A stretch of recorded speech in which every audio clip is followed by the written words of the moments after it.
Hop, voilà, donc bienvenue à tous. Merci de venir à ce webinaire sur l'accessibilité numérique, donc qui est en partenariat avec HUP et Microsoft.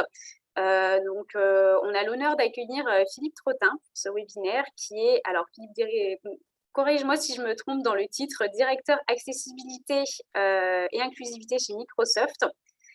Inclusion et accessibilité, oui, c'est ça. Et super, merci.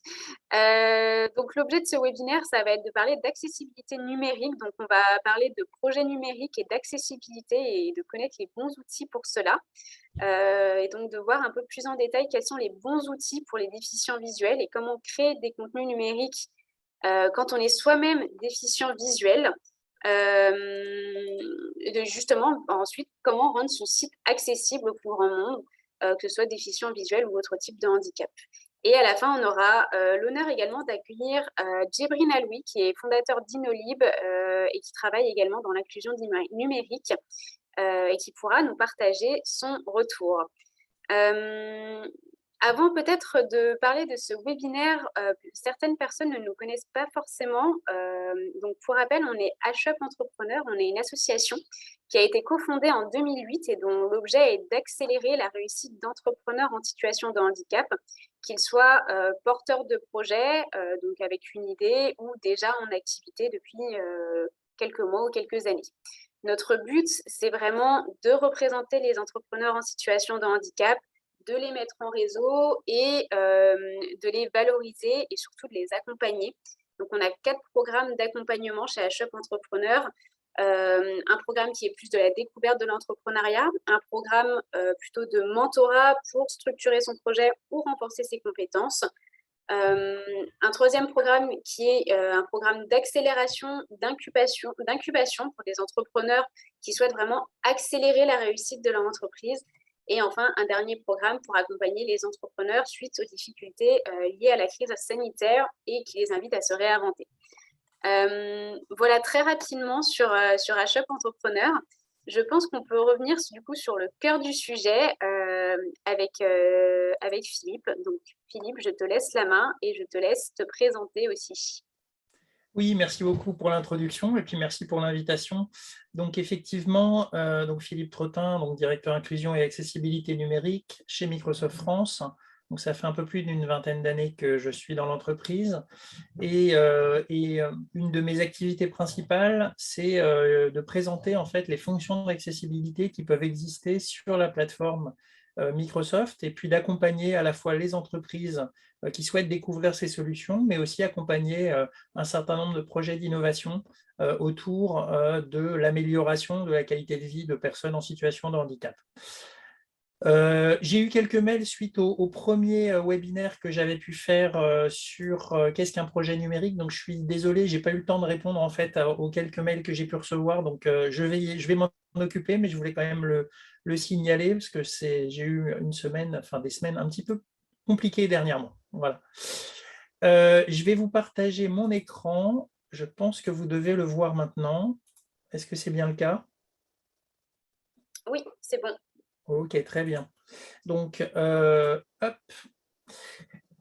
Donc, on va commencer, on va parler d'accessibilité numérique. L'idée, c'est à la fois de vous présenter rapidement le sujet, de faire quelques petites démonstrations au passage, et en même temps, derrière, de pouvoir laisser aussi donc Djibril qui travaille spécifiquement dans son entreprise, sur cette entreprise de mise en accessibilité d'un certain nombre d'applications, il vous en parlera mieux que moi. Donc, lui laisser un petit peu de temps pour expliquer aussi comment lui peut être amené à intervenir dans le cadre des sujets d'accessibilité numérique.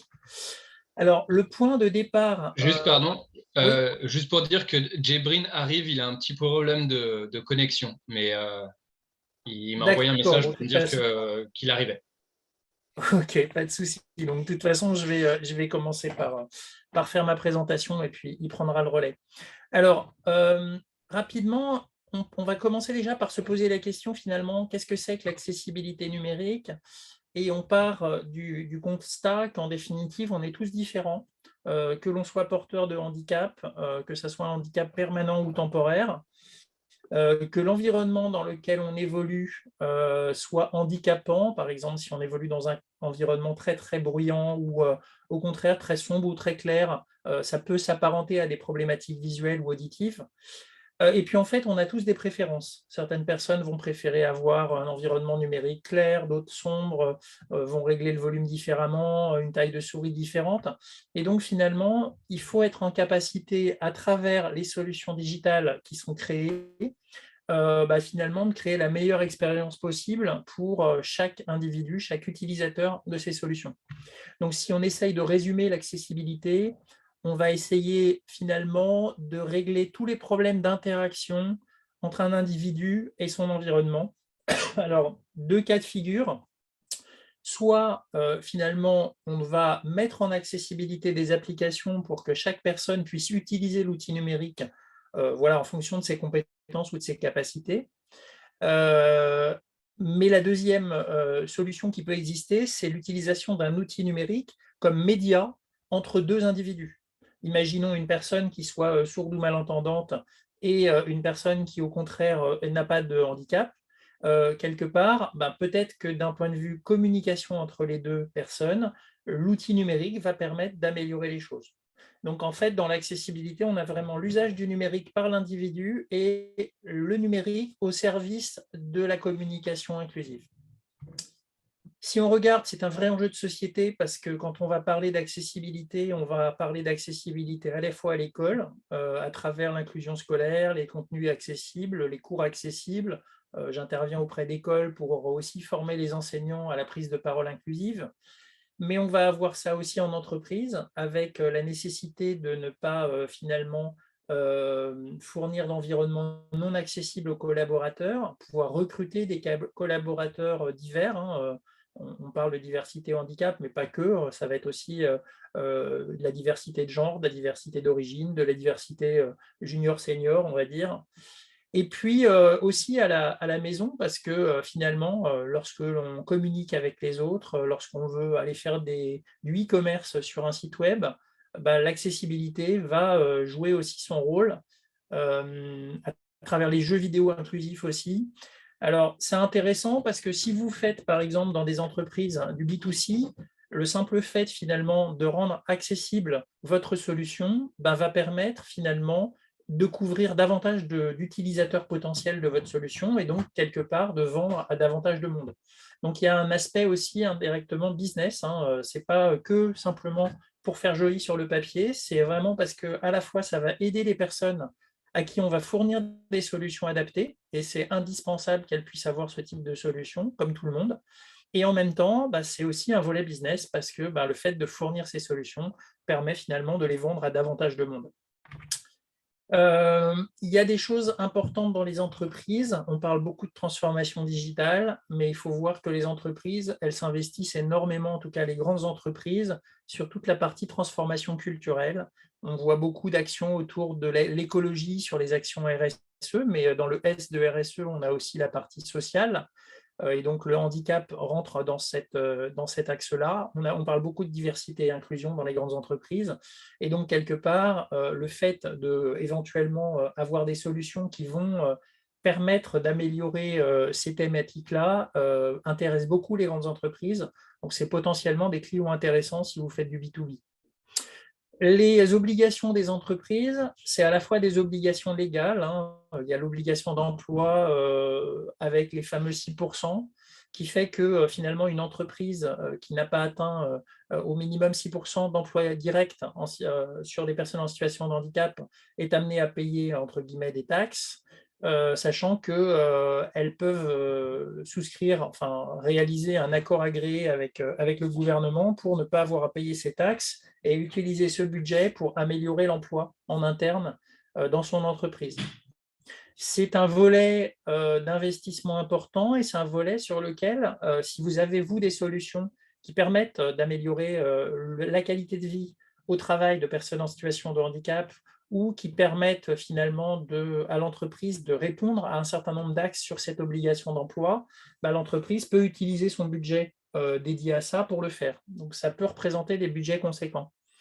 On a aussi dans l'accessibilité la mise à jour des locaux, le fait d'avoir des locaux accessibles, le fait aussi, on va y revenir, d'avoir des outils numériques accessibles. Alors, on va parler de la conformité web, mais il n'y a pas que la conformité web.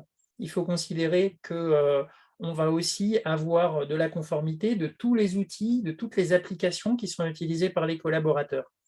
Pourquoi? Parce qu'en définitive, il y a une loi en France sur la discrimination et une entreprise qui ne fournit pas de solutions adaptées à ses employés peut être attaquée par l'employé pour discrimination, bêtement.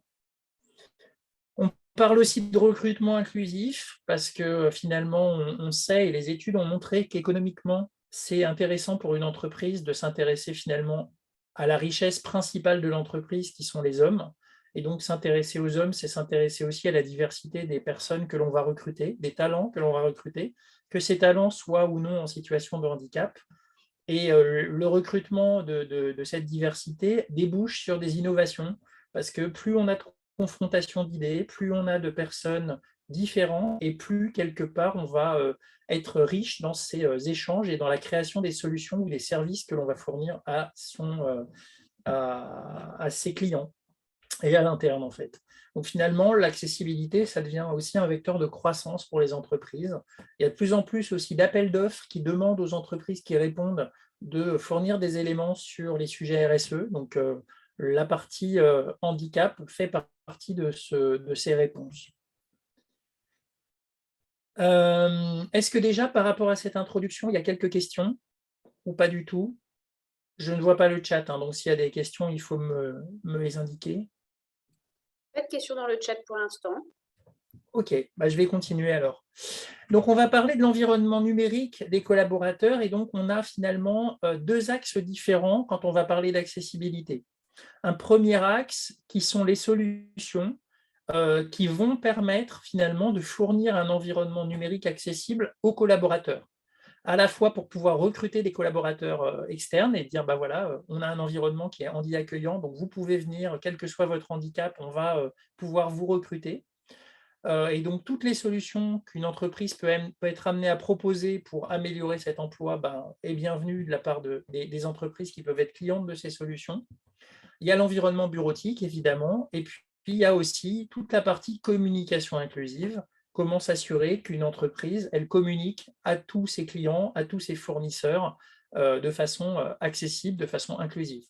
Alors chez Microsoft, on parle de Windows, on parle d'Office, on parle de Teams pour la collaboration, on parle d'applications mobiles. Voilà, donc ça, c'est vraiment l'environnement pour les collaborateurs. Et puis de l'autre côté, on a, et on va en parler un peu plus dans le webinaire, on va parler de développement d'applications. Et donc, on a une démarche de conception universelle, comment faire pour créer des applications universelles. D'ailleurs, ça sera l'objet du prochain webinaire qu'on organisera avec HUP, donc je ne vais pas forcément dévoiler ce sujet-là aujourd'hui. On va aussi parler de l'accessibilité des applications, que ce soit des applications web, des applications Windows, des applications mobiles. Donc, on va voir quelques outils là-dessus et Djibril nous partagera aussi cette thématique-là, puisque lui travaille spécifiquement sur ce sujet-là.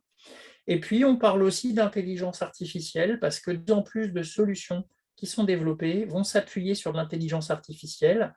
Alors, en quoi c'est intéressant? C'est intéressant parce que, par exemple, j'ai affiché dans PowerPoint, là, j'ai affiché du sous-titrage automatique. Le sous-titrage automatique qui peut permettre à des personnes qui ont un handicap auditif de pouvoir lire le texte qui est affiché en même temps éventuellement que lire la langue des signes. Et je remercie pour le fait de signer l'événement. Et puis, ça va permettre de tout un tas de choses, de pouvoir, par exemple, reconnaître une image avec un téléphone et être capable de la décrire. Ça va permettre de pouvoir scanner un document et de le lire. Enfin, on peut répondre à différentes problématiques qui sont des problématiques associées à différentes formes de handicap. Dans Windows, on va parler d'accessibilité. Alors, au niveau de Windows 10, de Windows 11, on va parler de différentes solutions d'accessibilité qui vont permettre d'adapter l'écran en fonction de ses préférences, d'adapter l'environnement. Alors, je vais juste en faire une petite démonstration rapide parce que je pense que c'est toujours intéressant. On fait Windows U. À partir de là, on ouvre en fait un écran dans lequel on a des fonctionnalités classées sous forme de vision, audition et interaction. Et on va être en capacité, par exemple, si on prend un handicap visuel, on va être en capacité, par exemple, d'activer une loupe. Et à travers cette loupe, alors je vais attendre qu'elle soit affichée, voilà. À travers cette loupe, par exemple, de pouvoir zoomer, de pouvoir définir un pas de zoom en fonction de ses préférences, de pouvoir changer éventuellement la taille de son pointeur de souris si on a besoin d'un pointeur un peu plus gros. On va pouvoir régler, alors je vais enlever la loupe. On va pouvoir régler, par exemple, des problématiques de couleur pour des personnes daltoniennes. On a des filtres de couleur. Si j'active le filtre, je vais pouvoir, et vous allez le voir sur les images qui apparaissent ici, je vais changer le filtre de couleur et en fonction de ce filtre, je vais m'adapter aux différentes problématiques de daltonisme que les gens vont rencontrer. Donc, toute application qui va s'exécuter dans cet environnement Windows va pouvoir bénéficier en fait de ces filtres de couleur. Donc ça, c'est des choses qu'on a dans Windows. Et puis, on peut aussi, et je vais en faire une démonstration, je vais aller par exemple dans un lien web. Je n'ai pas envie finalement de taper quelque chose avec mon clavier, j'ai envie d'utiliser ma voix. Donc, je vais lancer la reconnaissance vocale. Microsoft France. Voilà. J'ai fait une recherche à la voix sur Microsoft France à travers de la dictée vocale. Donc, on a une fenêtre que l'on peut ouvrir avec la combinaison de touches Windows H qu'on peut utiliser un peu n'importe où. Donc, je peux par exemple ouvrir un bloc-notes. Et donc, quand je vais ouvrir un bloc-notes, je vais pouvoir faire Windows H. Et à partir de là, tout ce que je vais dire en fait va être pris en considération. Donc, je vais pouvoir m'affranchir d'utiliser mon clavier. Ça peut aider un certain nombre de handicaps, des personnes qui ont des problèmes de mobilité des membres supérieurs, donc une personne amputée, une personne qui a une dyspraxie, enfin différentes problématiques associées au handicap des mains. Mais on va pouvoir aussi, grâce en fait à cette dictée, peut-être permettre à une personne malvoyante de préférer utiliser sa voix plutôt que son clavier, par exemple. Voilà. Donc ça, c'est des choses qui sont possibles à travers de l'accessibilité de Windows. Derrière, on va parler aussi de l'accessibilité du poste de travail. Donc, il y a plein de choses qui sont possibles. J'ai affiché tout à l'heure le sous-titrage, par exemple, dans PowerPoint. Donc, je vais le relancer. Hop. Je vais relancer le sous-titrage dans PowerPoint. Donc là, typiquement, on permet de faire des présentations en ayant un peu plus d'inclusivité pour des personnes qui ont un handicap auditif. Mais on va pouvoir aussi, grâce aux documents à Word notamment, avoir la possibilité finalement de créer des documents accessibles à tous. Alors, je vais vous faire une petite démonstration aussi. Hop, je vais prendre un document. Voilà, je vais créer un document vide. Là, cette fois-ci, je vais utiliser de la dictée vocale sur Windows. Donc, je vais dicter un petit peu de texte de façon à pouvoir rapidement avoir du texte sur mon écran et ça va me permettre de faire quelques démonstrations dans l'environnement Word. Je vais aller insérer, par exemple, une image dans ce document. Donc, ce qui peut permettre d'avoir un document un peu plus complet que simplement avoir une phrase. Donc, voilà, je vais prendre une image. Je vais changer la couleur du texte ici juste pour montrer à titre d'exemple des problématiques qu'on peut rencontrer en termes d'accessibilité et je vais réduire un peu la taille de cette image. Je vais avoir la possibilité, par exemple, imaginons que vous ayez un document et que ce document, vous voulez l'envoyer à des clients et que ce document présente finalement votre solution. Vous avez la possibilité, dans Word notamment, de pouvoir vérifier l'accessibilité de votre document. Et ce vérificateur d'accessibilité qui est dans le menu Révision va vous remonter différentes problématiques rencontrées sur le document. Par exemple, là, il y a un problème de contraste parce que gris sur fond blanc, ça ne marche pas bien. Donc, on va pouvoir changer la couleur de la police de caractère pour améliorer le contraste. Où là, j'ai une image que j'ai collée en fait dans mon environnement. En l'occurrence, cette image, lorsque je l'ai collée, j'ai un service d'intelligence artificielle qui a essayé de décrire l'image. Donc, il me met une image contenant un extérieur, une voûte, des colonnades, description générée automatiquement. Donc, soit cette description me plaît, et à ce moment-là, je me contente de la valider, et donc là, mon document est devenu accessible, soit je considère que la description n'est pas bonne, et je vais pouvoir aussi, là encore, utiliser ma voix pour pouvoir décrire cette image. Il s'agit du pont Alexandre III. C'est une photo qui a été prise l'été. Il y a un peu de nuages. On voit des colonnes avec des statues dorées. Je peux, grâce à ça, finalement, commenter cette image et je vais pouvoir me rendre compte, finalement, de ce qui se passe lorsque une personne ayant une déficit visuel va passer sur cette image. Donc, je vais activer un lecteur d'écran. Document 1, Word fenêtre, document 1, édition. Il s'agit du pont Alexandre III. C'est une photo qui a été prise l'été. Il y a un peu de nuages, on voit des colonnes avec des statues dorées, images, alignées sur le texte.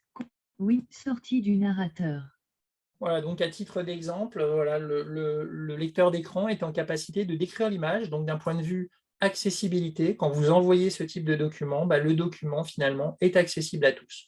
Donc c'est important, on va continuer sur l'accessibilité, mais c'est important de se dire que dans l'accessibilité, il n'y a pas simplement à considérer les applications, il faut aussi considérer en définitive les documents que l'on va créer. Imaginons par exemple, vous créez un site Internet et vous mettez à disposition sur ce site Internet des documents, une plaquette, des choses comme ça, tout ça, ça doit être accessible parce que la mise en accessibilité du site web n'est pas suffisante. Il faut aussi que les documents que les gens peuvent télécharger soient également accessibles et puissent être utilisés avec un lecteur d'écran.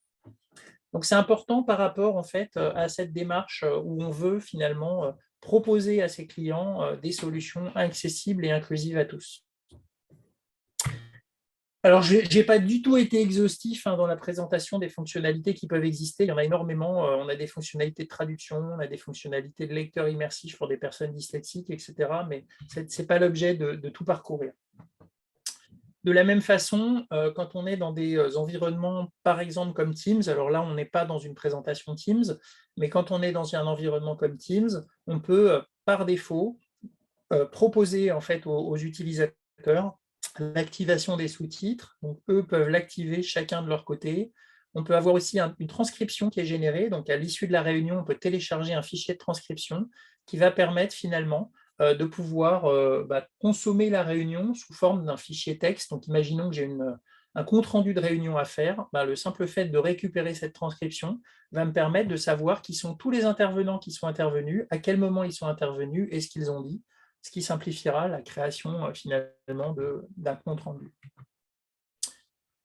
Alors, on va arrêter sur cet aspect-là. Est-ce qu'il y a des questions déjà par rapport à ce que l'on vient de voir sur les solutions numériques? Oui. Alors, je n'ai pas bien entendu, oui. Oui, vous m'entendez? Oui, tout à fait. Bonjour Philippe. Moi, ma question, ça revient beaucoup en arrière sur vous parliez de discrimination pour laquelle l'entreprise pouvait s'exposer. Moi, Oui. la question, ce serait en termes de responsabilité. Par exemple, une entreprise qui va utiliser un logiciel qui n'est pas de sa conception ou pour lequel elle n'a pas financé la conception, mais qui présente des points d'inaccessibilité. Est-ce qu'elle peut être inquiétée?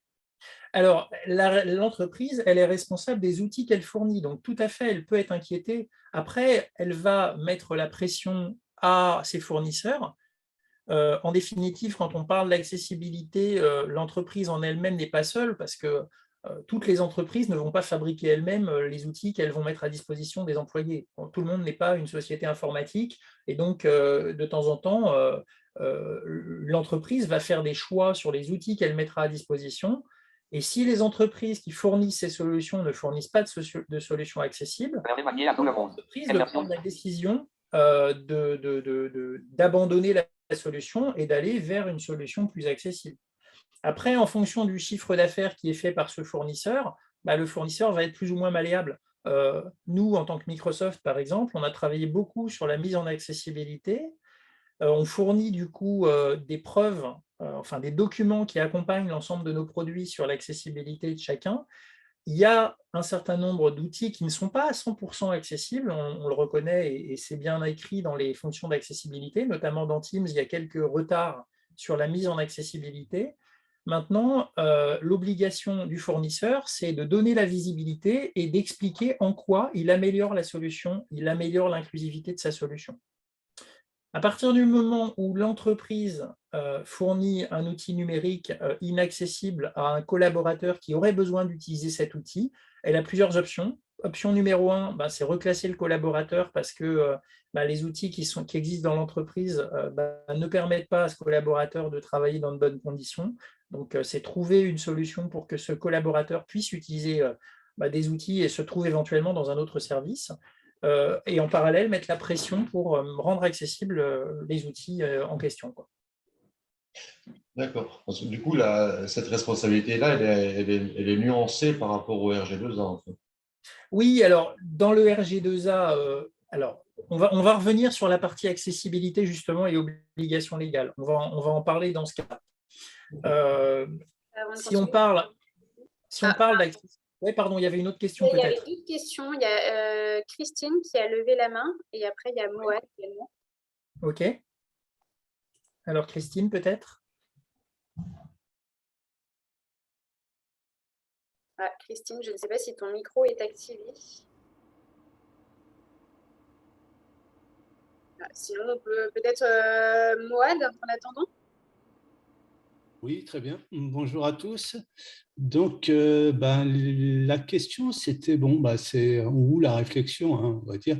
Donc, c'était que, c'est vrai qu'aujourd'hui, on met en place pas mal d'outils qui sont très intéressants, hein, pour les personnes en situation de handicap, voire aujourd'hui, on va dire, une obligation, voire une nécessité. Donc, mais Oui. c'est vrai que là, moi, personnellement, j'ai travaillé beaucoup sur l'accessibilité. Je suis aussi président d'une association sur l'accessibilité à la culture. Et on s'aperçoit que l'information, aujourd'hui, c'est vraiment le souci, quoi. Informer les personnes concernées sur ces solutions, je pense que ça doit être aujourd'hui l'enjeu majeur de l'accessibilité, hein, numérique, voire du web et de tous ces outils. Je pense que c'est là qu'on en est. Ouais, vous avez complètement raison. La vraie difficulté aujourd'hui, c'est effectivement d'informer. Alors, il y a deux choses. D'une part, il faut continuer à progresser parce que même s'il y a eu des efforts qui ont été faits sur l'accessibilité, dans certaines situations, les efforts sont encore insuffisants. On le voit d'ailleurs, l'État a recruté une quinzaine de développeurs web pour essayer de rendre accessibles les 240 services de l'État au niveau des déclarations d'impôts, de tout ce qui concerne les interactions des citoyens avec l'État. On voit qu'aujourd'hui, le pourcentage de sites réellement accessibles est encore extrêmement faible. Donc, ils ont encore énormément de travail à faire et donc il faut poursuivre ça. D'un autre côté, on a les personnes concernées par handicap qui, de temps en temps, n'ont pas les bonnes informations ou n'ont pas, entre guillemets, ne connaissent pas les progrès qui ont pu être réalisés dans les outils. Et ça, c'est notre responsabilité, et je m'inclus dans cette responsabilité-là. Je fais à peu près 80 webinaires par an pour expliquer ça dans les entreprises, pour expliquer ça dans des webinaires publics, pour essayer de créer de la documentation, des vidéos, pour expliquer tout ce qui peut exister.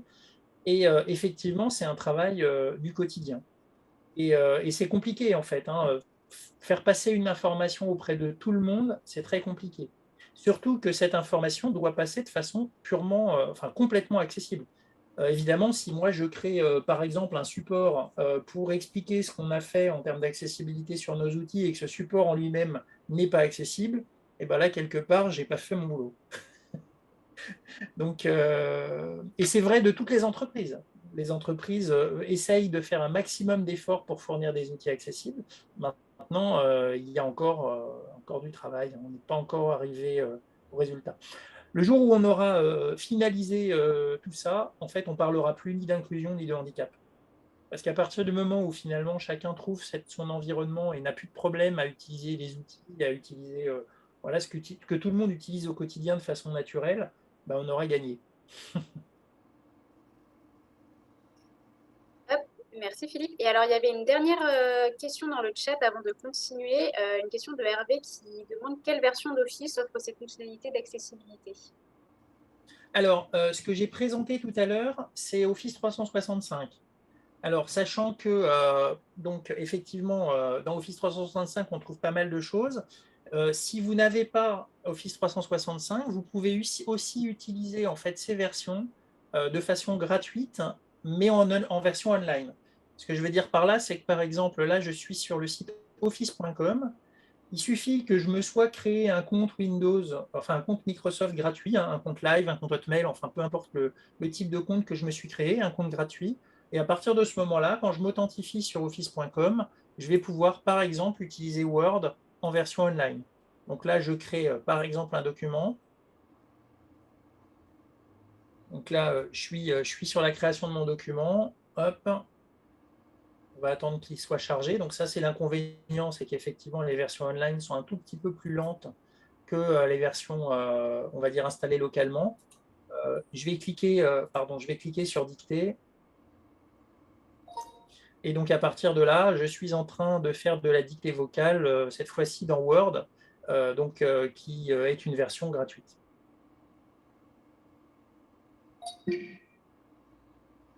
Voilà. On a aussi, on va retrouver ce que j'ai montré tout à l'heure, hein, le vérificateur d'accessibilité. Je peux vous montrer aussi rapidement, j'ai sélectionné du texte, je vais pouvoir en fait traduire ce texte, par exemple du français en anglais avec un seul clic. Donc je peux faire des choses comme ça, je peux faire de la lecture à voix haute. Enfin voilà, je peux faire pas mal de choses en fait directement à travers en fait la version online. Le reste est alors Office 365 ou Office 2019 en termes de version. Merci. La différence principale entre Office 365 et Office 2019, c'est que Office 2019, en 2019, on a figé les fonctionnalités et on a dit, bah voilà, on vend cette version d'Office avec les fonctionnalités en l'état. Et donc, c'est vendu une fois pour toutes et on peut le garder des années, alors qu'Office 365, c'est un fonctionnement en mode d'abonnement. Par contre, au fur et à mesure, on bénéficie des nouveautés. Donc, c'est différent en termes de mode de fonctionnement. Les gens préfèrent soit acheter une version fixe et ne pas avoir d'abonnement, ou au contraire, préfèrent avoir des abonnements avec des mises à jour régulières. Bon, c'est un choix. Ok, Hervé dans le chat te remercie Philippe pour cette réponse.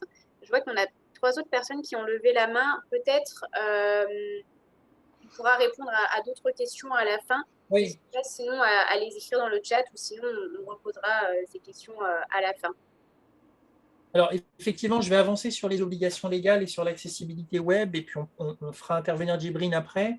Et je pense que vous aurez probablement un certain nombre de réponses aux questions qui vont apparaître dans ce que je vais présenter.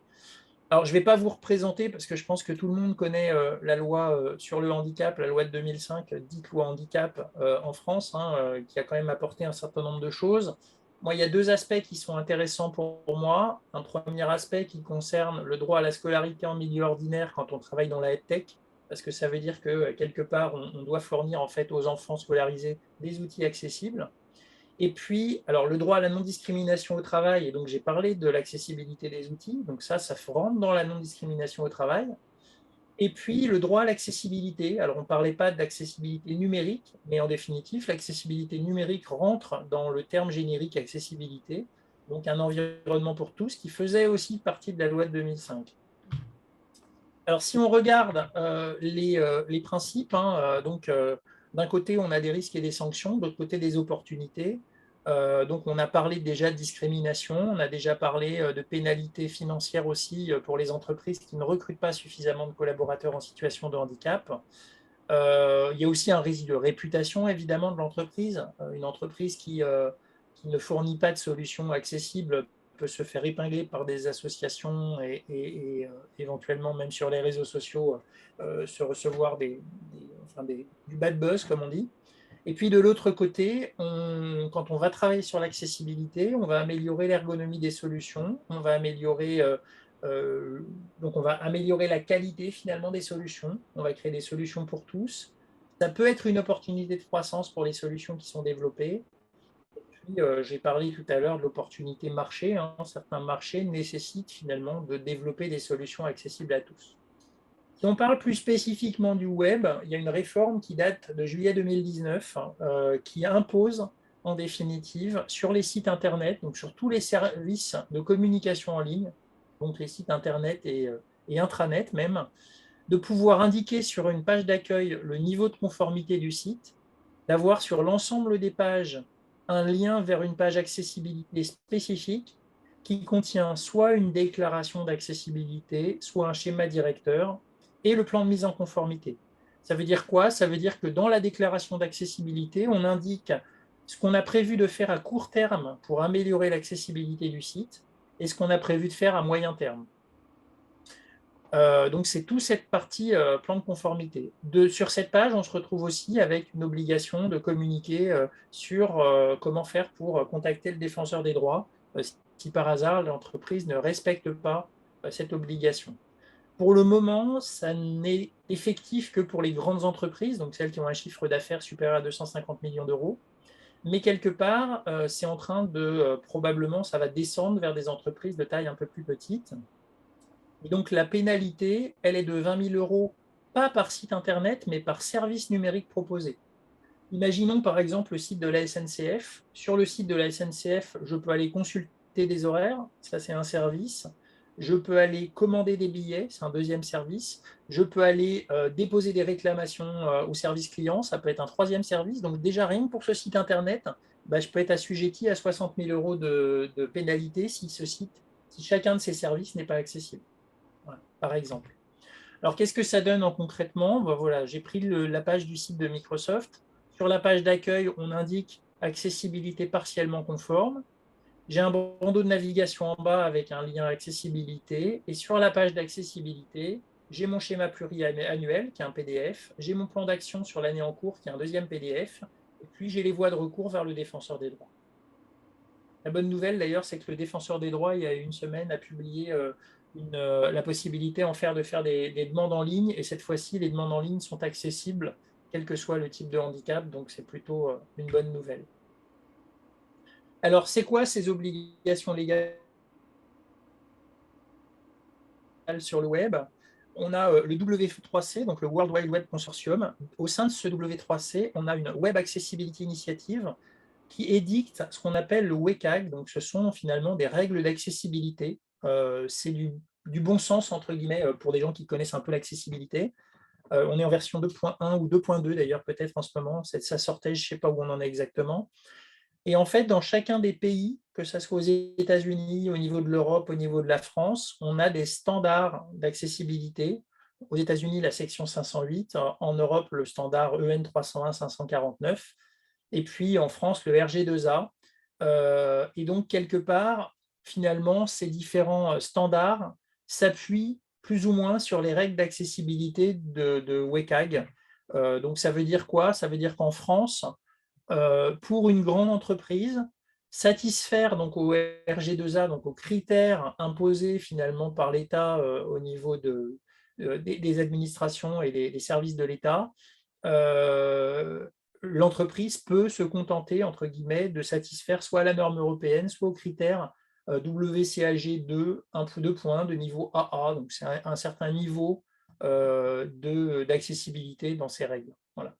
WCAG, c'est agnostique en termes de technologie. RG2A, c'est spécifique au web. Voilà. Donc, il y a aussi une petite différence. Donc, par rapport à ces mises en accessibilité, il y a énormément, non, il n'y a pas tant que ça d'acteurs pour le moment, mais Djibrine va nous en parler. Il y a un certain nombre d'acteurs qui œuvrent pour essayer de rendre accessible davantage les sites web.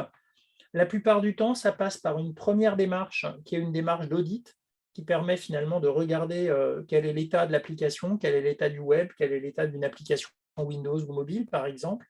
Et puis ensuite, de faire à la fois de la remédiation, donc de corriger l'accessibilité de ces différentes solutions, et en même temps de former potentiellement les personnes en charge de l'évolution du site.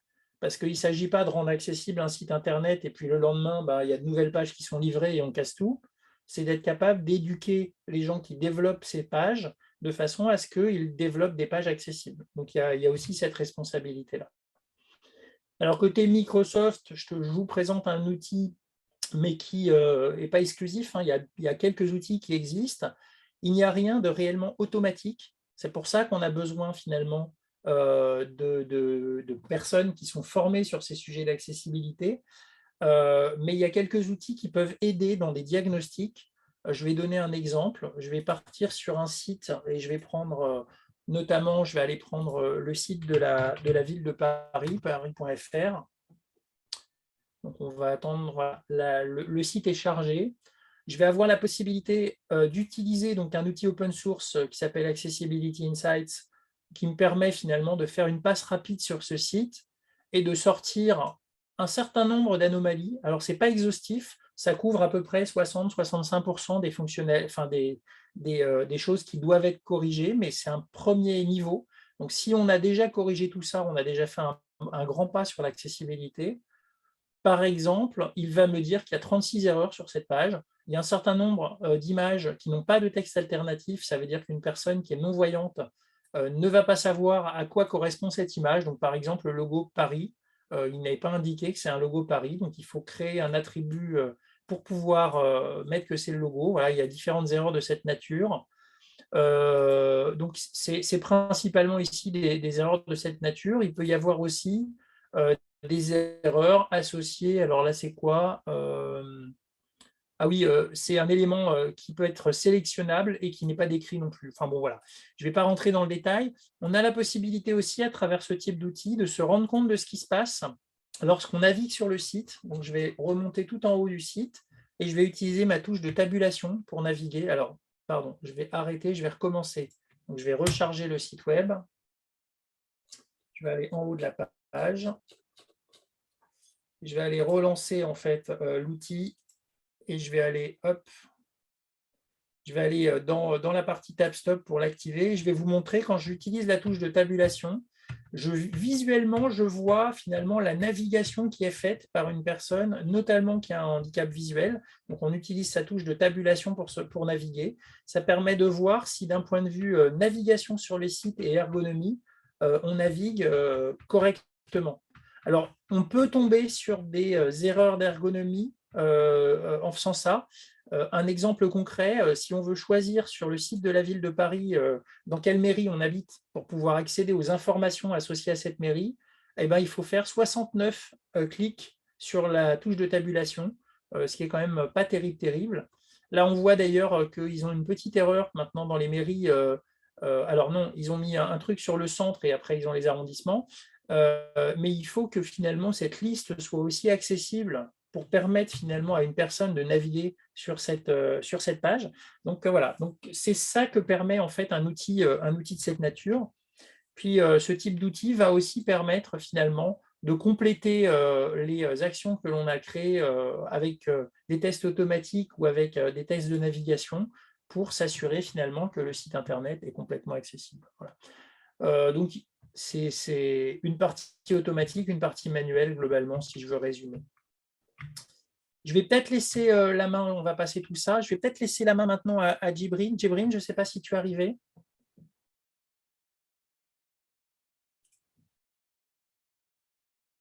Est-ce que Djibrine est là? Ah oui. Alors, Je crois que tu es en mute, Djibrine. Il faudrait que tu actives ton micro, je pense. Si tu n'as pas trop de mal à le faire.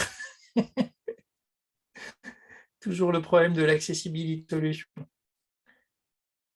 Alors, on ne t'entend pas, Djibrine. Oui, non. Non, je ne sais pas si on peut réussir à distance à lui activer. Hop, je peux te demander la réactivation du son, mais il faut que Djibrine accepte. Bah, vas-y, on peut essayer. Ou attends. Alors, Djibrine, ton micro est coupé, en fait. On ne t'entend pas. Ouais, alors là... Est-ce que tu peux parler, là, pour voir? Alors là, le micro est activé, mais on ne t'entend pas quand même.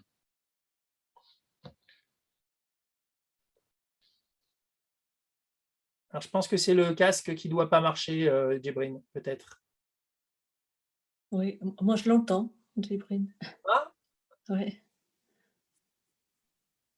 alors là, il est en mute, là, Djibril, on ne peut pas y accéder. Vous m'entendez? Ouais, Oui, là, on c'est t'entend. Ah, bien, c'est bon. super. Je suis vraiment désolé pour cette problématique technique et Aucun, d'ergonomie, je dirais. aucun souci. Alors, la caméra est située un petit peu bas, donc tu pourrais la remonter un tout petit peu pour qu'on puisse. Voilà, très bien. Là, c'est Là, bien. vous me voyez? Ouais, c'est impeccable. Merci Super. beaucoup, en tout cas. Merci à vous de cette invitation. Je me présente rapidement. Je vais partager mon écran, si vous me permettez. Ouais.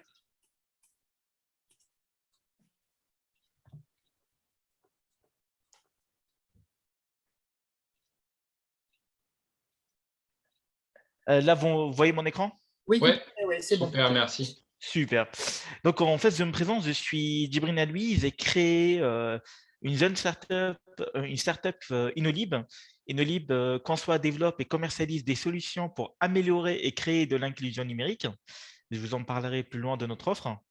En fait, l'idée de créer, de me lancer dans un parcours entrepreneurial vient depuis longtemps. Et je suis non-voyant depuis une vingtaine d'années, concerné par l'accessibilité de tous les jours dans le quotidien, sur plein de domaines. Ne serait-ce qu'aujourd'hui, le web, il y a 70% des sites web qui présentent des problématiques d'accessibilité. Tout aujourd'hui passe par le numérique quasiment. Pour moi, le numérique a été un vecteur d'autonomie dans plein de domaines. Par exemple, aujourd'hui, déclarer ses impôts, c'est en ligne. Pour prendre un taxi ou un VTC, on passe par une application mobile. Voilà, payer aujourd'hui, on paye en électronique. Donc, en fait, l'accessibilité web concerne vraiment, l'accessibilité numérique concerne beaucoup de domaines de notre vie quotidienne. Même aujourd'hui, les électroménagers qui sont concernés par cette accessibilité numérique, parce que les électroménagers sont connectés aujourd'hui, où les écrans sont tactiles. Aujourd'hui, trouver un micro-ondes ou une machine à laver qui n'est pas tactile relèverait du parcours du combattant aujourd'hui, sincèrement. Suite à ces constats et dans le domaine professionnel, en fait, je suis issu d'un master 2 en management RH et dans mon dernier poste, tout simplement, je n'avais pas accès au logiciel, au ERP, en fait, le logiciel de travail. Je ne pouvais pas faire les tâches comme les autres. Je ne pouvais pas remplir des dossiers PDF de la directe parce qu'ils n'étaient pas accessibles. Je ne pouvais pas faire de la paye parce que c'était inaccessible. Du coup, je me suis retrouvé dans une situation complètement ubuesque. J'ai les compétences nécessaires, mais le poste n'était pas adapté. Voilà, on ne pouvait pas, parce que c'était un grand logiciel, pour l'adapter, ça a été compliqué. Euh, donc voilà, je me suis retrouvé vraiment dans une situation, j'ai dû partir. Suite à cette expérience et aux problématiques, même ne serait-ce que pour postuler dans les job boards aujourd'hui, c'est un parcours du combattant. Moi, il y a des candidatures invalides, passent 10 minutes. Moi, je peux passer 4 heures, facile. Et suite à ça, en fait, j'ai décidé de lancer Inolib. Donc, Inolib, c'est quoi? Donc, c'est une startup qui travaille sur 4 axes de travail. Un premier axe de recherche et développement. On aimerait par exemple lancer comment rendre les PDF accessibles plus facilement. On a un deuxième axe de formation. On s'est rendu compte en fait que beaucoup de gens ne connaissent pas l'accessibilité numérique. Ils ont besoin acquérir des compétences. On a défini en fait, on a 3 grandes formations qui vont venir. Donc, piloter l'accessibilité. Comment, en tant que chef de projet aujourd'hui, peut-on piloter l'accessibilité? Parce que l'accessibilité s'inscrit dans un projet de A à Z. Ce n'est pas que en aval ou en amont. L'accessibilité, il faut prendre en compte tout au long du projet et l'intégrer dans les process. Développer accessible, donc les développeurs aussi ont besoin aujourd'hui de développer accessible. Et enfin, produire des contenus accessibles, c'est tout pour tout producteur de contenu. On réalise également, notre troisième axe, c'est on réalise des audits. Donc, on fait des audits d'interface, site web, en nous appuyant sur les référentiels existants, le WCAG et le RG2A dont il a parlé Philippe tout à l'heure. Et on réalise également, et enfin, on accompagne les entreprises à mieux prendre en compte l'accessibilité sur le plan stratégique et technique. Et c'est notre dernier axe de travail du conseil et de l'accompagnement. Et on aimerait, dans le courant de cette année ou l'année prochaine, lancer des prestations de développement accessible. Donc, on deviendrait en quelque sorte une ESN, donc une entreprise de services numériques, où on développe des sites web, des applications mobiles nativement accessibles. Voilà ce qui concerne Inolib. Donc d'ailleurs, notre slogan, c'est l'innovation technologique au service de l'humain. Voilà. Et en anglais, on a trouvé un autre slogan, c'est moi, craché, c'est Human Noble Technology, donc une technologie plus noble. Voilà. Donc voilà, je crois que Microsoft, il travaille beaucoup sur ça. Merci à vous donc, de votre écoute. Non, c'est super, Djibril. Et pour expliquer, en fait, il y a effectivement sur le marché de l'accessibilité, il y a énormément en fait de clients qui sont en demande de support parce qu'en fait, leurs développeurs, la plupart du temps, ne sont pas sensibilisés au sujet, ils ne connaissent pas les pratiques, ils ne se sont pas formés. Alors, effectivement, donc Inolib propose un certain nombre de choses dans ce cadre-là. Il y a aussi un certain nombre de sociétés alors, voilà, qui sont plus ou moins grosses, qui sont très connues. On va avoir des sociétés comme Tanaguru ou des sociétés comme ça, ou Numérique.EA, par exemple, qui est une entreprise adaptée qui fait aussi un peu de mise en accessibilité. Mais il y a tellement de demandes que de toute façon, ces entreprises, elles croulent tous sur les demandes associées en fait, à l'accompagnement qu'ils peuvent avoir à la fois pour se former et pour se rendre accessible. Voilà. Donc c'est bien qu'il y ait des sociétés qui se lancent sur le sujet. Est-ce qu'il y a des questions par rapport à ce que Djibril a dit ou des questions pour moi, l'un ou l'autre, peu importe?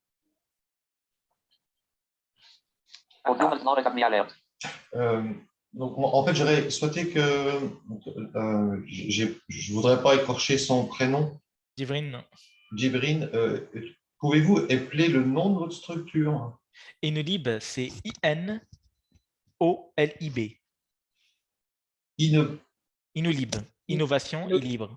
Donc ça fait Inolib. Inolib, d'accord. OLIB. Et j'aurais une question pour Philippe. L'outil que vous nous avez présenté tout à l'heure, c'est Accessibility Inside. Alors, c'est Insights. Alors, c'est pour y accéder, en fait, je vais le mettre dans la discussion. Donc, c'est http donc accessibility insight insights.io. Et en fait, sur ce site-là, vous arrivez sur une page sur laquelle vous pouvez choisir 3 outils différents. Est-ce que vous voulez utiliser une version pour le web ou une version pour Windows ou une version pour les applications mobiles? Il y a 3 versions différentes. D'accord. Par contre, la démo que vous avez fait relative aux images, l'outil, il n'y a pas d'intelligence artificielle, il n'est pas en mesure de faire la distinction entre une image d'écho et une image porteuse d'information. Sur la partie Word ou sur la partie… Sur la partie web. Alors, sur la partie web, non, il faut effectivement aller faire ça de façon manuelle. Donc, en fait, c'est malheureusement un DV, il ne peut pas, quoi. Oui, effectivement. C'est-à-dire, aujourd'hui, l'inconvénient, c'est que soit il connaît l'image qu'il va positionner sur son site web et dans ces conditions, il va la décrire lorsqu'il va la positionner.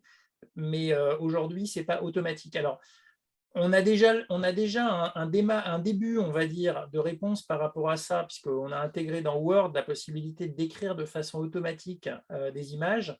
La qualité n'est pas encore… on a encore besoin d'une intervention humaine, je dirais.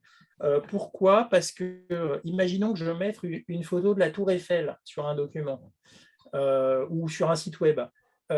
Moi, je peux soit dire c'est la Tour Eiffel, parce que c'est effectivement la Tour Eiffel, mais je peux dire c'est le monument le plus visité en France, qui est le monument numéro 1. Enfin bon, donc finalement, l'explication que l'on va faire associée à une image est fonction d'un contexte. Et donc, c'est finalement la personne qui va créer ce contexte qui doit être à même finalement de la décrire. Donc, pour moi, je ne crois pas trop en une description automatique de toutes les images sans avoir quelqu'un qui puisse expliquer ce contexte, en fait. L'approche d'accessibilité des images, elle est différente pour un document que pour du web? Alors, oui, elle est différente parce que quand on inclut une image en fait sur une page HTML, on va aller rajouter un attribut texte alternatif associé à cette image. Quand on est dans un document Word, on a aussi une description associée, donc c'est un peu le même principe, si ce n'est que finalement, lorsque je suis dans un site web, bah, finalement, il faut presque que je sois développeur pour aller changer cette page web et aller rajouter la description, alors que quand je suis éditeur d'un document dans Word, je peux le faire en tant que rédacteur du document. Oui, mais non, ce n'était pas vraiment ça ma question. Si vous insérez pour moi, de ce que j'ai retenu du RGA, c'est si une image était une image de décoration, Oui, on avait une balise alt vide. oui, exactement. Donc, Mais ça il doit faut être que la même chose dans un document Word. Alors, Je peux répondre. Pardon. dans le document Word, en fait, on a une case à cocher au niveau de la partie description des images dans lequel on peut dire cette image est décorative. Donc, on a soit un champ de description dans lequel on met la description, soit une case à cocher pour dire l'image est décorative. Et à ce moment-là, elle sera ignorée des lecteurs d'écran. D'accord. Ouais. Je pourrais rajouter quelque chose. Vous m'entendez? Oui, bien sûr. Avec JAWS, en fait, pour accéder à ça, en fait, on fait un clic droit, donc soit Math F10, soit la douce application, et on peut mettre décrire l'image, ou on tape sur la recherche d'Office 365, vérificateur d'accessibilité, où on a toutes les images d'un document qui sont non décrites. Oui, mais du coup, lui, ce vérificateur, il va vous dire effectivement telle image n'est pas décrite, mais il ne saura pas évaluer s'il faut ou pas la décrire. Non. Il faudra effectivement aller soi-même image par image pour dire est-ce qu'elle est décorative ou est-ce qu'elle est décrire. Oui, ça c'est clair. Ouais. Ouais. Mais on y viendra peut-être un jour avec un peu d'intelligence artificielle. Aujourd'hui, il essaye de rajouter de la description, hein. C'est-à-dire quand je colle une image dans Word, par défaut, il va rajouter une description. Mais cette description, quelque part, est peut-être pas pertinente. C'est ce que je disais tout à l'heure. Il y a un certain niveau d'intelligence humaine qui est peut-être nécessaire pour faire cette description. De la même façon, il y a une chose que ne fait pas le vérificateur d'accessibilité, c'est vérifier que la structuration du document a été faite correctement. Titre de niveau 1, 2, 3, c'est obligatoire parce que si on veut naviguer dans le document, pas de façon linéaire, mais en pouvant passer de chapitre en chapitre, bah, si la personne qui a fait l'édition du document n'a pas structuré correctement avec ces titres de niveau 1, 2, 3, bah, quelque part, on n'aura pas la possibilité de naviguer autrement que linéairement dans le document, quoi.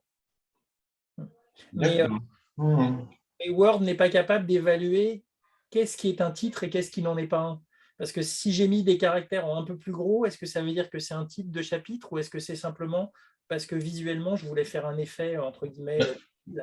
Alors là, je suis surpris parce que dans Word, quand on applique un style de titre de niveau 1, il applique un style bien spécifique. Oui, ce que je veux dire par là, c'est que si je prends des caractères qui sont dans n'importe quel paragraphe, je sélectionne ces caractères et que je dis, moi, je les veux en gras et en plus gros, ça ne veut pas forcément dire que c'est un titre. Non, je suis d'accord. C'est-à-dire que visuellement, ça en peut être un, mais structurellement, non. Oui, mais du coup, le vérificateur, lui, il ne va pas être capable, lui, de dire si la personne a structuré correctement ou non le document. Il va simplement être capable, finalement, sur cette partie de structuration, il n'y aura rien d'automatique, entre guillemets. D'accord. Il y avait d'autres questions, je crois. Alors, je ne sais pas dans l'ordre qui avait des questions. Christine m'a écrit pour me dire qu'elle n'arrivait pas à réactiver son micro. Là, j'ai demandé la réactivation. Je pense qu'il faut l'approuver. Sinon, Christine, n'hésite pas à nous envoyer tes questions, soit dans le chat, soit directement à moi par mail pour que je les transfère. Et sinon, il y avait Moad et Jason qui avaient levé la main. Alors, peut-être on peut faire Moad parce que c'est le premier qui s'affiche sur mon écran et ensuite Jason. Et très bien. Donc, oui, moi, c'est plus une réflexion, enfin une question aussi. L'idée, c'est comment peut-on aujourd'hui faciliter aux petites et moyennes entreprises, éventuellement qui souhaiteraient se mettre en accessibilité, l'octroi éventuellement d'aide, peut-être de l'État, ou bien l'accompagnement de fondations éventuellement, telles que celle éventuellement Microsoft, éventuellement, ou je ne sais pas. Mais c'est vrai que ça pose un gros problème. Moi, je suis sur la création de mon entreprise, là, je suis dans l'habillement, donc je vais monter un site de vêtements. Et je m'aperçois aujourd'hui que l'accessibilité, ça a un coût vraiment énorme. Et je me pose la question aujourd'hui de quelle manière je vais pouvoir l'intégrer dans le processus, enfin dans ma création d'entreprise, dans mon business plan, et puis l'amortir, quoi. En fait, le coût initial, c'est un coût de formation. C'est-à-dire quelque part de pouvoir connaître les solutions qui peuvent exister de façon à les prendre en considération lors des phases de conception de solutions. Imaginons vous créez un site web, effectivement le fait de créer un site web accessible, ça devient presque obligatoire si on veut toucher un public en situation de handicap. De la même façon, créer des documents accessibles, donc ça nécessite finalement d'avoir un petit niveau de formation au départ. Alors, on a créé, et je vais vous le mettre aussi dans le chat, on a sur le site Ma PME numérique, donc qui est un site qui a été créé pendant la phase de Covid pour permettre aux PME finalement de disposer de formations gratuites. Si vous allez sur ce site, sur les MOOC de Ma PME numérique, vous avez en fait, vous pouvez filtrer sur handicap et accessibilité, et vous avez des formations sur l'accessibilité numérique que j'ai mis à disposition sur ce portail-là. Alors, ce n'est pas un portail Microsoft, hein, c'est un portail en partenariat avec plusieurs sociétés. Et donc, on trouve pas mal de formations disponibles ici. Après, pour l'évaluation du coût, en définitive, que ça peut avoir, je pense qu'il faut lister, dans votre entreprise, il faut lister les axes sur lesquels vous avez besoin d'aide. Un premier axe, effectivement, sur la création, par exemple, d'un site Internet, soit pour faire de la vente, soit pour faire de la promotion de ce que vous avez comme solution. Ben là, il faut soit faire appel à un expert en accessibilité pour vous accompagner, soit vous former au sujet. Moi, je pense que c'est pas pour rien, je pense que des sociétés comme celle de Djibrine se créent, c'est parce qu'effectivement, il y a pas mal de monde qui ne savent pas faire et donc qui ont besoin de quelqu'un pour donner un petit coup de main, un petit conseil. Après, si c'est un site Internet, entre guillemets, voilà, si ce n'est pas non plus un site Internet ultra ambitieux, mais qui est restreint en termes de nombre de pages, etc., la mise en accessibilité n'est pas un coût aussi conséquent que ça, quoi. Enfin, Djibrine, je ne sais pas si tu as déjà fait des évaluations sur des petits sites Internet sur lesquels on doit faire des mises en accessibilité, mais je pense que ça doit être de l'ordre de quelques jours d'accompagnement. Oui, c'est quelques jours d'accompagnement, on est à peu près à 2 000 € et surtout, en fait, ce qui est intéressant, c'est l'inclure quand on choisit le prestataire de son agence web. Si on l'inclut, dans le cahier de charge du site web, ça reviendrait moins cher. Ça fait partie des fonctionnalités, de base pour moi. Oui, c'est-à-dire effectivement, tu as complètement raison, Djibrine. Quand on fait appel à un prestataire pour développer une solution, on peut effectivement le mettre dans le cahier des charges. Après, le reste, la partie documentaire, pour faire des plaquettes, pour faire des documents que l'on va transmettre, ça, c'est très rapide. La prise en main d'un outil comme le vérificateur d'accessibilité, c'est quelques heures de prise en main, quoi. Donc, Philippe, oui. Le problème quand même, si on prend l'exemple de personne qui vient intervenir, qui a priori n'a pas de connaissance en accessibilité, s'il fait appel à un prestataire qui prétend « moi je fais de l'accessibilité » et qui n'en fait pas, parce qu'on sait très bien aujourd'hui que les devs sont quand même très peu formés, il n'a pas les moyens de vérifier que ça a été fait accessible. Bah, c'est pour ça qu'on peut lui vendre du vent, quoi. C'est pour ça qu'on peut, dans ce cadre-là, utiliser un outil comme Accessibility Insights, parce que si finalement, quand on navigue sur les 2-3 pages que l'on a sur son site et qu'on s'aperçoit qu'il y a déjà des erreurs flags qui sont ressorties par les tests automatiques, c'est que la boîte, elle n'a pas fait son boulot. Normalement, une boîte qui a fait un site à peu près accessible, alors on ne dira pas forcément 100% accessible, mais qui a déjà, d'un point de vue… Il y a trois aspects importants finalement quand on développe un site accessible. L'aspect numéro 1, c'est d'être en capacité de naviguer sur le site avec uniquement des claviers. Donc le fait de pouvoir naviguer de façon avec une touche de tabulation, de pouvoir accéder à tous les boutons, que tous les boutons soient activables, sélectionnables, etc. Donc en utilisant un clavier, ça c'est le point numéro 1. Le deuxième, c'est un aspect visuel. C'est est-ce que visuellement, les contrastes sont suffisants? Est-ce que les polices de caractère qu'on a utilisées sont suffisantes? Est-ce que la taille des boutons est suffisante? Donc, c'est vraiment un aspect qui est très, très visuel. Moi, déjà, si on a réglé ces deux aspects-là, on a fait une grosse partie du boulot, quoi. Après, le reste, oui, il y a un certain nombre de subtilités. Imaginons, par exemple, sur une page web, je mette un carrousel qui permet de passer d'une image à une autre. Bah, la norme d'accessibilité dit, s'il n'y a pas de bouton pour mettre en pause ce carrousel, on n'est pas accessible. Bon, ça, il faut le savoir, mais ce n'est pas non plus quelque chose de rédhibitoire. C'est quelque chose qui, effectivement, peut améliorer encore plus l'accessibilité. Maintenant, si on ne peut pas arrêter ce diaporama, bon, tant pis, on a quand même un site sur lequel on peut naviguer, on peut accéder à tous les boutons, etc. Ça donne déjà beaucoup d'informations et en termes d'accessibilité, c'est déjà pas mal, quoi. Mais c'est un sujet qui me passionne, mais je ne voudrais pas non plus monopoliser. Voilà. Non, pas de souci. Moi, j'ai un problème. J'ai envie de vendre de l'accessibilité parce que c'est mon dada et je suis là-dedans. Ouais. Mais étant aveugle, je sais pertinemment, et ça, Djibril, je pense, confirmera, c'est qu'on n'est pas en capacité de couvrir le RG2A dans son intégralité. Oui.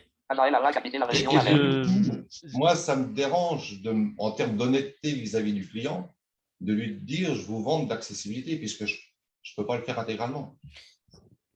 Oui, mais d'un autre côté, on peut très bien, vis-à-vis d'un client, donner les limitations que l'on peut avoir par rapport au RG2A. C'est-à-dire, on peut très bien dire, moi, je vais améliorer l'accessibilité de votre environnement et on va travailler principalement sur tel axe, tel axe et tel axe. Donc, de façon, et à dire au client, en complément, moi, on a un certain nombre de sujets qui nécessitent finalement d'avoir une personne qui, effectivement, n'a pas de difficulté visuelle. Je pense que c'est honnête de le dire, mais de toute façon, les entreprises sont tellement à la ramasse par rapport à l'accessibilité numérique que tout progrès en termes de navigation, tous ces progrès-là vont déjà lui donner un certain nombre d'informations qui lui permettent d'améliorer son environnement. Après, si je ne peux pas courir les tests, le RG2A, je pense le comprendre. On a les outils pour le comprendre et pour l'expliquer aux devs. Oui. Donc, quelque part, lui, il a ses yeux et il pourra l'implémenter. Mais de toute façon, c'est comme ça qu'on procède, parce que finalement, le point numéro 1, et d'ailleurs, ce que proposent un certain nombre de structures, c'est de proposer déjà uniquement la partie test. Déjà, rien que le fait de pouvoir dire à quelqu'un, écoutez, moi, je vous demande d'intervenir 3, 4, 5 jours pour faire différents tests sur le site, me remonter tous les problèmes en termes de navigation, en termes de comportement. Imaginons que vous ayez besoin de rendre accessible, je vais encore reprendre le site de la SNCF. Typiquement, si vous dites à la SNCF, je suis désolé, mais on ne peut pas soit sélectionner un horaire de train, soit ajouter un train ou modifier un train qu'on aurait rajouté dans le panier, ça, ce n'est pas possible. Quelque part, les devs ils vont faire le nécessaire pour améliorer la situation. Je pense que déjà, même en tant que personne non-voyante, il y a tout un tas de tests qui vont être qu'on va pouvoir valoriser vis-à-vis d'une équipe de développement d'un client. Je me permets de rajouter deux points. En fait, moi, aujourd'hui, je sais que je suis en capacité de faire 60 à 70% des critères de RG2A. Ce que je fais, je travaille en binôme avec un autre expert qui, lui, il les valide et on travaille en binôme pour essayer de couvrir tous les critères de RG2A. Et l'autre, comme il a dit Philippe, oui, on est honnête avec les clients, on lui dit dans quoi on est en capacité de faire ou ne pas faire. Ça fait partie c'est contractuel, quelque part. Ouais. Alors, Djibril, si vous avez la liste des critères que vous êtes en capacité de tester, ça m'intéresse. Je vous l'enverrai, on prendra contact si vous voulez, avec plaisir. C'est quoi comment on peut prendre contact? Je vous donne mon mail, c'est contact@univinfo.fr. UNIVINFO. Parfait. Avec plaisir. Merci. Alors, sur le site, d'ailleurs, accessibilité, je vais le mettre aussi dans le chat.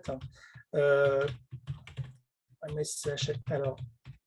si on est sur le site aka.ms/accessibilité sans accent sur le E, il y a une rubrique en fait qui s'appelle ressources. donc à laquelle on peut accéder. Et sur cet environnement-là, il y a en bas de la page un certain nombre de fichiers qui sont mis à disposition, dont un fichier Excel qui contient la liste des critères RG2A et des critères WCAG avec le lien entre les deux.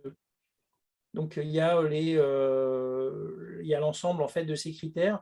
Et il y a aussi justement la liste des critères qui sont testés par l'application Accessibility Insights. Donc, ceux qui sont testés de façon automatique, ceux qui nécessitent une navigation et ceux qui doivent être faits par des tests manuels.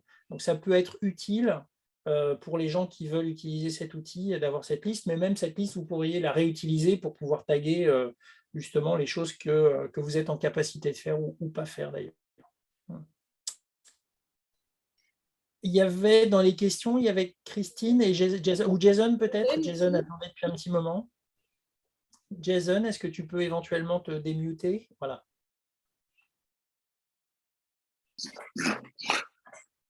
J'ai un problème, les sociétés n'aiment pas trop pour acheter une solution Andy Web Accessibilité Web. Je commercialise une solution accessibilité web, je suis pas cher. Alors oui, mais c'est quoi la solution? Parce qu'en fait, dans les solutions, on a deux choses. On a des solutions qui, quelque part, améliorent, entre guillemets, la lisibilité d'un site, par exemple. Alors, ce que propose un certain nombre d'add-ins dans lequel, finalement, on va pouvoir faire des réglages en termes de police de caractère, de taille, des choses comme ça. Oui. Mais en fait, on n'adresse pas l'accessibilité au sens, on va dire, normatif du terme, c'est-à-dire on n'est pas compliant avec les règles d'accessibilité dans ces conditions. Donc, ce n'est pas réellement, entre guillemets, de l'accessibilité, c'est de l'amélioration ou du confort visuel, mais ce n'est pas de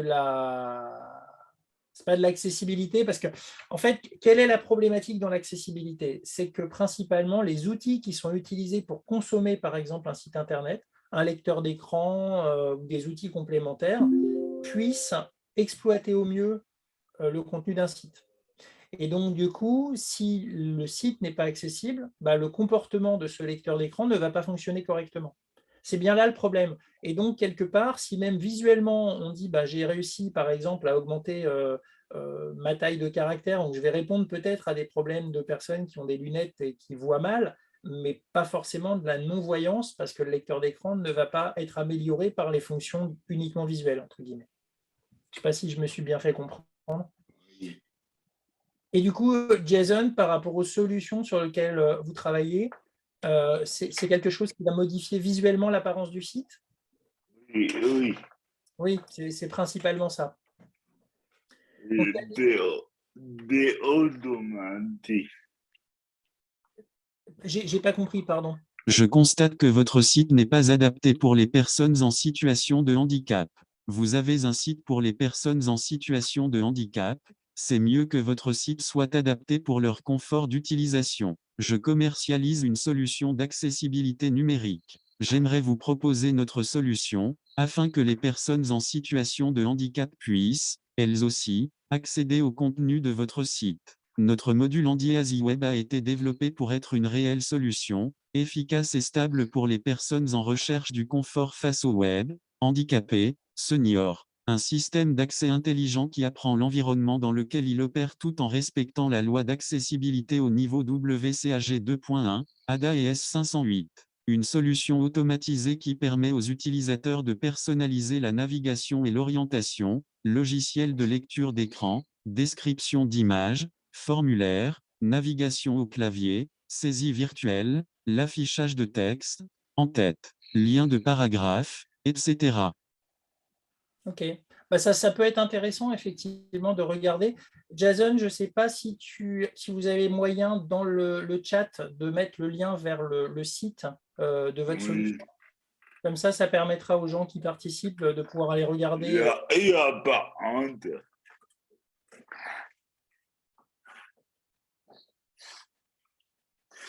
Comme ça, on pourra regarder éventuellement le site. Et de toute façon, Jason, je crois que vous m'aviez contacté, donc il faut que je vous recontacte. J'ai juste pas eu le temps. J'ai pas encore. D'accord, ok. Bon, on en discutera et on regardera éventuellement, on fera une communication avec sur la solution si nécessaire. Oui. Merci. Pas de quoi, Jason. Donc effectivement, il faut regarder ce qui peut être automatisable et ce qui l'est moins, mais effectivement, il y a peut-être des solutions intéressantes à regarder. Christine, peut-être, il y avait une question également.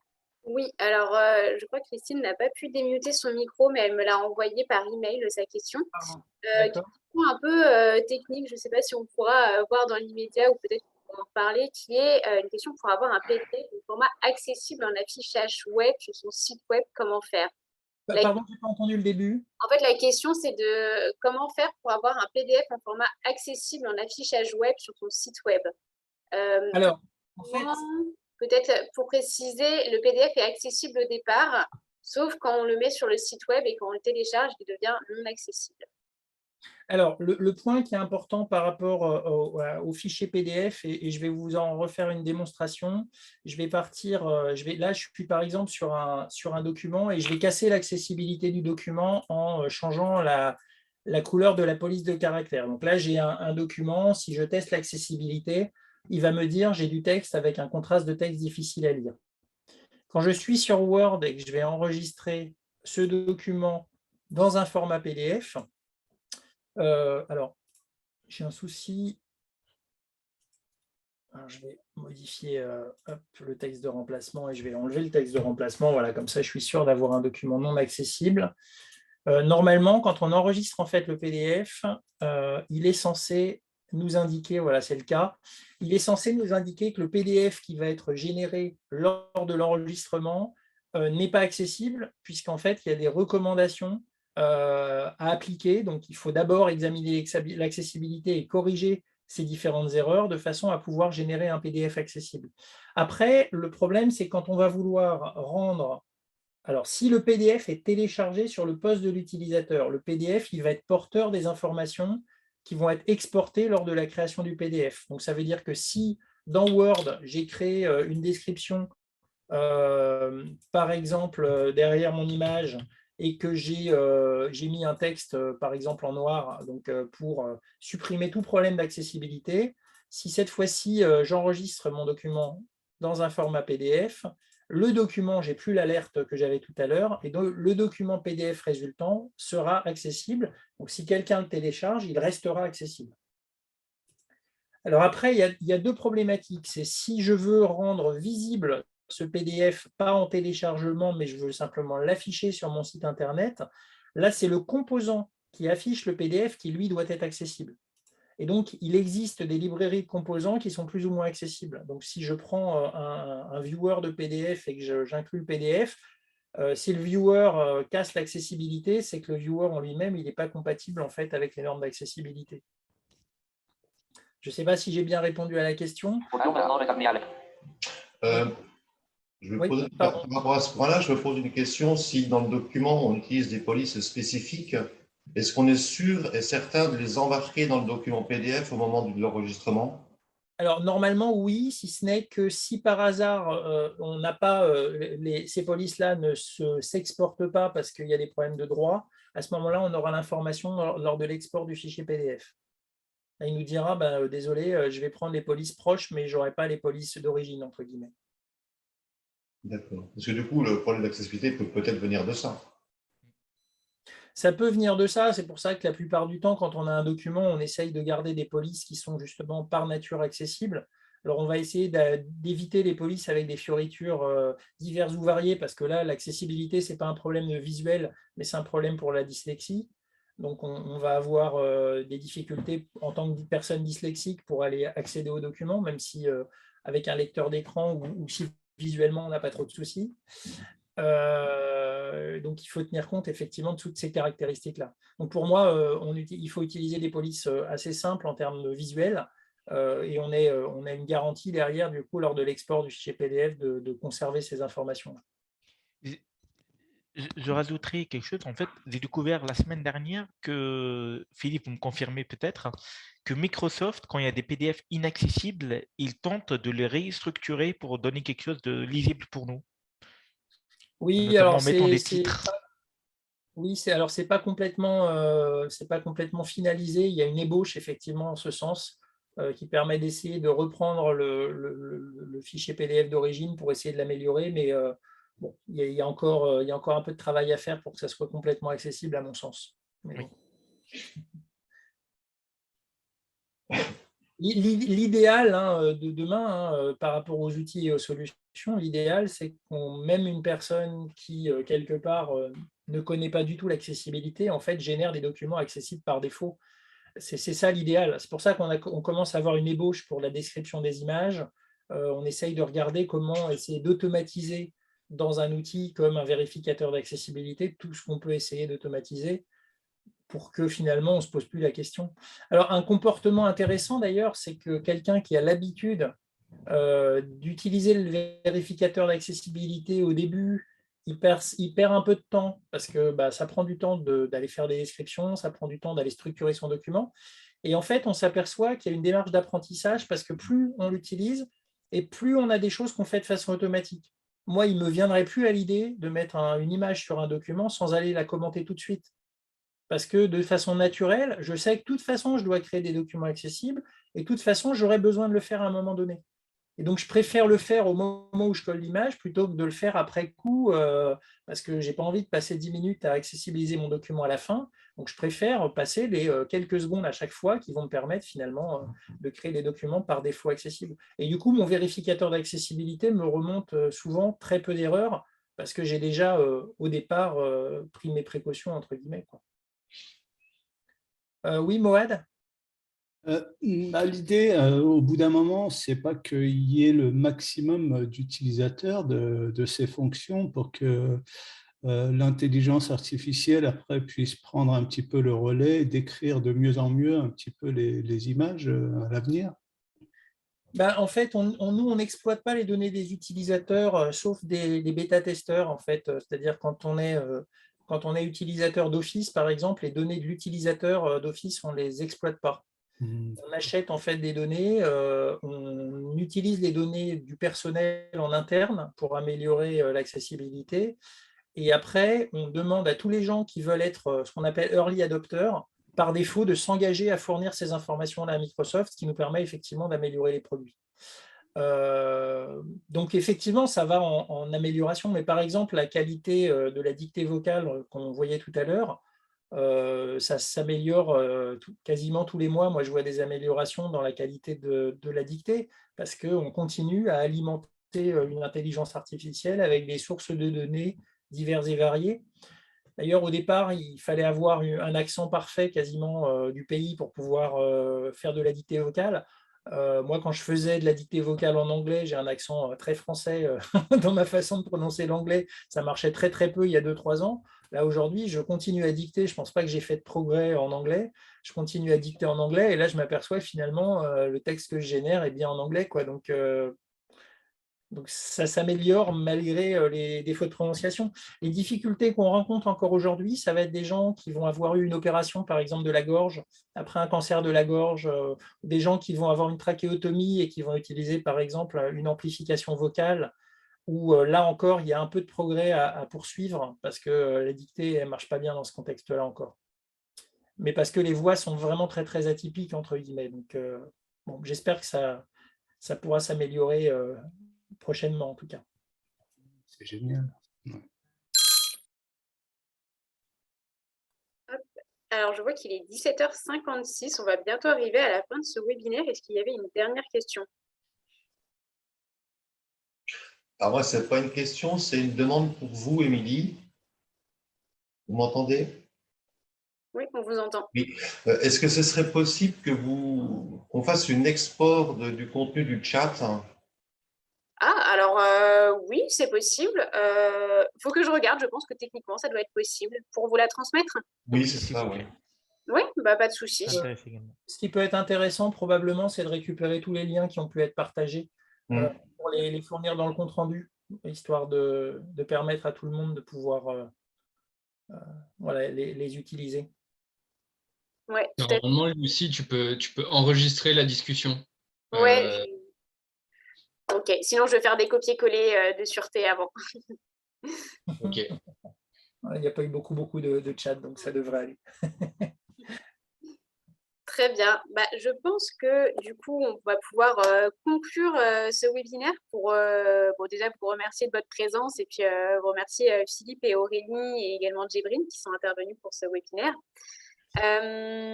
Et on peut déjà annoncer le prochain webinaire, puisque on l'a déjà prévu, qui sera le 17 mars de 17h à 18h. Le thème sera la conception universelle et pourquoi c'est important.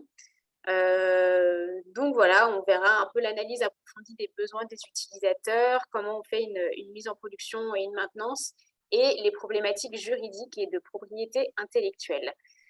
Donc, on vous retrouve peut-être très vite pour ce webinaire. Et puis, en attendant... Gabriel Villon à tout le monde. Enregistrer la discussion en bas à droite. Ça marche bien normalement. Voilà. Bon. Eh ben, merci beaucoup à tous et très bonne soirée. Merci. Merci beaucoup. Merci beaucoup. Merci beaucoup.